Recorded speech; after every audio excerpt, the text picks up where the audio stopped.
Hey everyone, so I've pulled a card for you all out there today asking, what do you need to focus on to come into alignment with whatever it is you're manifesting at the moment?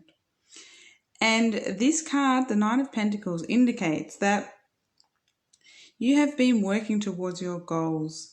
You have been working hard and carefully moving in the directions of your goals. And this card now brings the rewards for your efforts. So all the effort you have been putting in, working towards your goals, is now starting to pay off. Like you are really working towards that. And really focusing on that direction. And so, you're not far away from what it is you're manifesting at the moment. So you need to keep going, keep doing what you're doing, keep chipping away at moving towards your goals and dreams, and know that they are available for you. And, the bird in the card represents mastery of your goals and plans.